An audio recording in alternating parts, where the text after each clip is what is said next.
Meu irmão Edson, missionário Edson, para quem não conhece, ele é o meu pai da fé. Ele já viajou mais de 100 países aí, né? Alguns por várias vezes, e eu tive o privilégio de viajar a alguns países com meu irmão, fazendo a obra missionária também. E foi ele quem me ganhou para Jesus. O meu irmão Edson foi um drogado, se não me falha a memória, 27 vezes preso em Tatuí. Santo Deus. 27 vezes preso. Escrivão Bebeto, delegado Silveira e outros policiais que a gente conhecia de cor o nome, né? Eu não cheguei a ser preso, mas a polícia me pegou por 4 vezes pensando que era ele, porque nós somos bem parecidos, Sim. né? Hoje ele está mais gordo do que eu, né? Eu estou mais magro.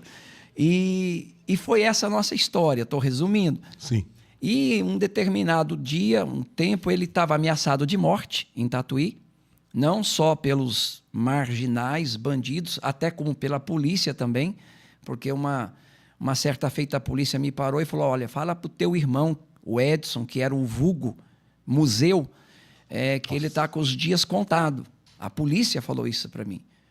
E aí, dali a alguns dias, o meu irmão foi levado para uma casa de recuperação, desafio ao jovem, lá na cidade de Piracicaba. Foi para a cidade de Piracicaba e ali ele ficou 9 meses, né, se recuperando. Quando venceu esses 9 meses, eu quem fui buscá-lo, porque meu pai e minha mãe trabalhavam, não tinha um responsável para ir, e eu tive que ir buscar, né? E eu vi o meu irmão, depois de 9 meses, forte, gordo, robusto, bonito, um palavreado assim que de conversar com ele já dava vontade de chorar. Amém. Esse dia, quando nós vimos que perdemos o ônibus, o meu irmão Edson falou assim, mano, não esquenta a cabeça que nós vamos dormir na casa de uma irmã. Aí eu falei, mano, nós não temos irmã aqui. Assim, a linguagem Sim. evangélica, né, cristã. Não, mano, nós vamos dormir na casa de uma irmã e nós vamos para a igreja. E eu lembro que eu fumava, estava com 2 carteiras de cigarro no bolso e não queria fumar perto dele com medo dele se desviar e voltar a fumar. E eu estava respeitando ele com aquela vontade de fumar, com 2 carteiras de cigarro no bolso, querendo fumar, e ele vem e fala que ia para a igreja. Falei, ah, meu Deus, vamos embora, vai. Tá bom. E naquela noite ele falava assim, quem sabe você pensa que enxerga, mas você está cego, não está vendo nada. E aí a palavra foi entrando, como o Espírito de Deus trabalha, né? Foi entrando, e eu com aquela vontade de chorar. Aí, quando ele terminou o culto, que ele estava fazendo o apelo, eu perguntando para a igreja quem queria aceitar Jesus, eu olhei para o meu irmão Edson do meu lado direito, o meu irmão Edson de olho fechado. E aí as minhas pernas começavam a tremer quando o pastor estava chamando para frente. As minhas pernas tremia, mas eu queria ir na frente, mas a vergonha era maior. Olha que você vê que coisa Sim. tremenda. A vergonha era maior. Até o momento em que eu falei, eu vou. Um pastor pequenininho, um pastor de cor, baixinho, colocou a mão na minha cabeça. No que ele colocou a mão na minha cabeça, eu senti aquele calor, aquele fogo que desceu, mas desceu como se eu estivesse entrando em uma fornalha. Queimando, foi até a sola dos pés. Eu nunca tinha sentido. Fumei muita maconha, bebi, usei drogas, nunca tinha sentido uma sensação daquele jeito que era o próprio Deus. Hoje eu entendo, Amém. Né? Vi o meu irmão orar, eu falei, nossa, esses crentaiada, para tudo eles oram. Eu achava até um pouco de fanatismo, né? Sim.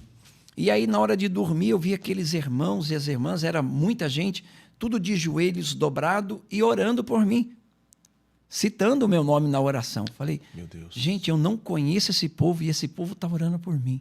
Entramos dentro do ônibus e começamos a conversar. Daí eu perguntei, daí ele começou a falar o que era jejum. Hoje eu ministro Sim. seminário de jejum, né?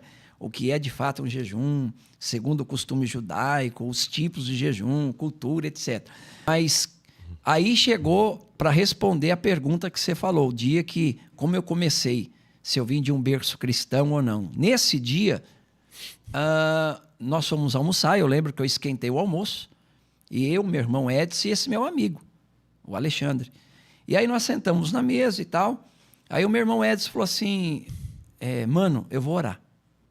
Daí eu falei, fica à vontade, né? E eu olhei pro Pangaré, o Pangaré deu risada, o Alexandre deu risada, eu também dei risada. Eu falei, orar, ai meu Deus do céu, tudo tem que orar, esses crentalhados. E ele começou a orar. E na intercessão, ali no agradecimento por aquele prato de comida, nós estávamos comendo um arroz, um feijão, não lembro bem que mistura, um ovo frito, uma salada, tinha mais alguma coisinha lá. E o Espírito Santo visitou nós naquela hora. Amém. Eu comecei a chorar. Esse meu amigo Alexandre começou a chorar. Mas chorava. E aí o Edson teve que orar por nós, que nós não parávamos de chorar. E ali o meu amigo Alexandre aceitou Jesus na hora de agradecer por um prato de comida. Por isso que eu falei para os que estão conectados, nos assistindo, né? Nós temos agradecido a Deus, nós temos orado, nós temos rendido graças ao Pai na hora de uma refeição, seja ela almoço, um jantar, um café, um lanche, né? Muitos ficam com vergonha. Hoje eu não tenho vergonha se eu estiver em um lugar público, em um restaurante, eu curvo a minha cabeça ali, oro, porque foi através de uma oração de gratidão pelo alimento Sim.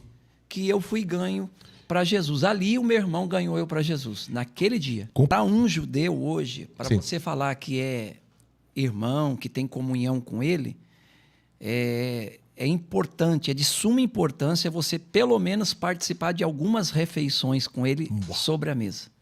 Você falar, é meu amigo? Ele fala, não, eu nunca comi com ele, não o conheço. Nossa. Eu tenho comunhão? Não, nunca sentamos à mesa. Para um judeu, na cultura judaica, a gente ministramos aula de teologia muitos anos, mais de 15 anos, né? Então, a gente tem muita coisa boa aqui gravada. Para um judeu, a importância de se viver o evangelho começa sobre uma mesa no partir do pão.